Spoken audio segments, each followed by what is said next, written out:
Le rôle d'un petit déjeuner est de nourrir son organisme pour le préparer à une journée mémorable, mais quand celui-ci a lieu en marge du sommet de Washington de Barack Obama, on met les petits plats dans les grands et à en croire de nombreux spécialistes, le message est bien passé. On a des congressmen, on a des businessmen, on a pas mal de personnes. Le seul fait que tout ce monde soit venu à notre rencontre, c'est déjà une bonne chose. Ça, c'est la première chose. La deuxième chose maintenant, c'est que ces gens sont venus, mais ces gens, ils ne sont pas venus seulement prendre le petit déjeuner. Ils sont venus écouter le message du chef de l'État. Ces gens qui sont venus autour d'une société qui fait dans l'agro, qui fait dans l'agriculture. Et c'est pour cela qu'ils sont venus.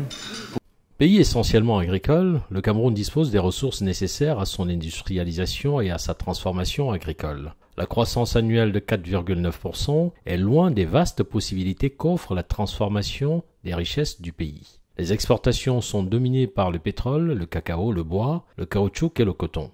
Les hydrocarbures représentent 8% du produit intérieur brut et l'examen de la structure des échanges fait apparaître 3 grandes catégories d'importation, le pétrole, le riz et le poisson congelé. En 2004, l'agriculture représentait 44% du PIB, le secteur étant la principale préoccupation pour plus de 56% de la population active, bien que seulement 15,4% des terres soient arables.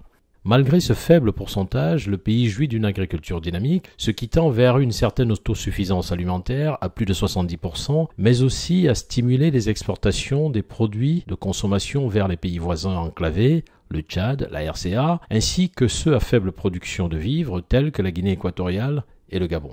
D'après les chiffres de la Banque mondiale, plus de 2 millions de tonnes de bananes plantains, 3 millions pour le manioc, 1 million pour le maïs, 1,3 de macabo taro, l'igname, le mil, la pomme de terre, l'ananas, le melon, la tomate, la mangue, pour ne citer que ceux-là ne sont pas en reste.